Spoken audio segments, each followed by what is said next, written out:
Babylon. June, 323 BC. In a sweltering, shadowed room of Nebuchadnezzar's palace, far from the cold winds of his Macedonian home, the man who had reshaped the known world took his final breath. Alexander the Great was only 32 years old. He had conquered millions, crossed vast deserts, and shattered the mightiest empires of antiquity. He had never lost a single battle, yet he could not defeat a mysterious, creeping fever. Behind him, he left an empire that stretched from the shores of the Adriatic to the banks of the Indus River. But more importantly, he left an agonizing void, a political and spiritual vacuum that would plunge the ancient world into decades of blood and chaos.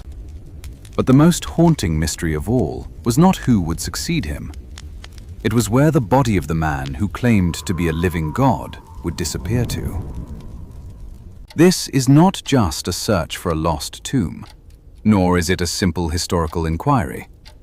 It is a detective story, a hunt for the most significant, missing symbol of absolute power in human history, the physical presence of Alexander himself. It began with a funeral procession unlike anything the world had ever witnessed, or would ever witness again. For 2 long years, Alexander's rival generals halted their hunger for power to commission the construction of a funerary carriage so incredibly opulent it was described by contemporary chronicles as a mobile temple. It was draped in solid gold, encrusted with priceless Eastern jewels, and pulled by 64 chosen mules. The carriage was adorned with massive golden bells that could be heard ringing from miles away, signaling the arrival of a dead god. The destination of this grand procession was supposed to be the sacred soil of Macedonia, to bury him among his royal ancestors. But in the middle of the unforgiving Syrian desert, the heist of the millennium occurred. Ptolemy, Alexander's most cunning and pragmatic general, understood a dark, fundamental political truth. In this new, unstable world, he who possesses the king's physical body possesses the divine right to rule. By sheer force of arms, Ptolemy hijacked the holy procession, diverting the king's golden sarcophagus to Egypt. This was the precise moment Alexander's journey into the shadows truly began. First, he was laid to rest in the ancient capital of Memphis. But as the legendary metropolis of Alexandria rose from the Mediterranean sands, the king was moved to a grand, mysterious royal mausoleum known simply as the Soma. Investigations like this require a dedicated search for the truth. If you are a guardian of history, join our expedition by subscribing to Lost Thrones.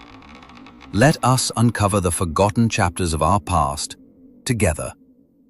For centuries, Alexandria was the undisputed center of the civilized universe, a beacon of science, philosophy, and wealth. And at its beating heart, hidden behind high stone walls and guarded by elite soldiers, lay the Soma. It was far more than a mere tomb. It was a living sanctuary of state worship. We know with absolute scientific certainty that it existed. The historical records are vivid and undeniable. Julius Caesar stood in its silent presence, gazing upon the face of the conqueror, overwhelmed by the crushing weight of history. Augustus Caesar later placed a magnificent crown of gold upon the mummified remains. Legend whispered that Augustus was so visibly shaken by the encounter that when he leaned in to kiss the conqueror's cold brow, his trembling hand accidentally broke the mummy's nose.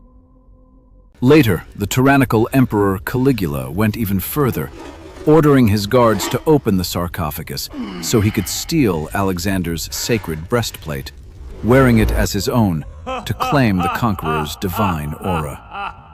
For hundreds of years, the world knew exactly where Alexander rested, until a terrifying, absolute silence fell upon the city. At the end of the 4th century, the axis of the world shifted violently. Alexandria was no longer a shining beacon of Hellenistic light, but a brutal, blood-soaked battlefield of religious upheaval and imperial collapse.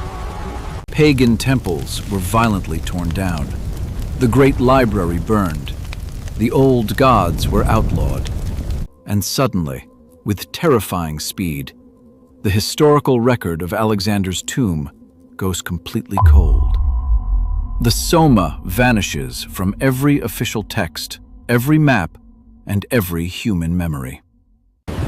How does the most famous, heavily guarded tomb on the planet simply evaporate into thin air? Did an angry religious mob break into the sanctuary, destroying the mummy of the pagan god king to erase his memory? Or did the catastrophic earthquakes and massive tsunamis of the 4th century, which devastated the Mediterranean, swallow the entire royal quarter, dragging the Soma beneath the dark waves? The clues are buried deep. Beneath the bustling, chaotic streets of modern Alexandria, hidden between its dark, flooded vaults and crumbling ancient catacombs, a secret is waiting. Over 140 official archaeological excavations have attempted to locate the Soma. Every single one of them, led by the world's finest minds, has failed. Today, the search for Alexander has transcended history. It has become a consuming modern obsession. In the very heart of Alexandria, whispers and rumors constantly swirl around the historic mosque of Nabi Daniel. Local legends, passed down through generations, speak of vast, forbidden underground chambers filled with piles of Ptolemaic gold and ancient scrolls, protected by a heavy veil of religious sanctity. Yet the earth beneath the mosque remains unturned, guarding its secrets from the modern world. Elsewhere, in the quiet Shalalat Gardens, Greek archaeologist Calliope Linnaeus Papacosta has spent over 20 years digging tirelessly through 10 meters of thick mud and treacherous groundwater. Against all odds, she discovered a rare, breathtaking marble statue of Alexander, a literal ghost from the past, rising from the mud. It proved that the grand foundations of the royal quarter are still down there, waiting in the dark, just out of reach. But there is an even darker, far more controversial theory, one that takes us thousands of miles away from the shores of Egypt, to the watery labyrinth of Venice, Italy. Some independent researchers suggest that in the chaotic, violent collapse of the late Roman Empire, Alexander's mummified body was stolen by desperate Venetian merchants. To smuggle the body out of Egypt, they allegedly disguised the remains as those of the Christian Saint Mark. If this theory is true, it means that millions of unsuspecting tourists today are standing inside the grand St. Mark's Basilica, bowing before the world's greatest military conqueror, believing him to be a holy saint. The truth remains heavily shrouded in mystery. The empty throne of Alexander remains a riddle that defies both state-of-the-art technology and historical logic. Perhaps it was never meant for a man who knew no physical boundaries in life to be permanently imprisoned within stone walls in death. Perhaps Alexander chose to remain a ghost, a silent guardian of the city that still bears his name, leaving humanity with nothing but the thrill of the hunt. The throne is still empty. The tomb still whispers its secrets from beneath the ancient dust. It stands as a chilling, silent reminder to us all that even those who once owned the entire world, in the very end, may not even own a place to rest.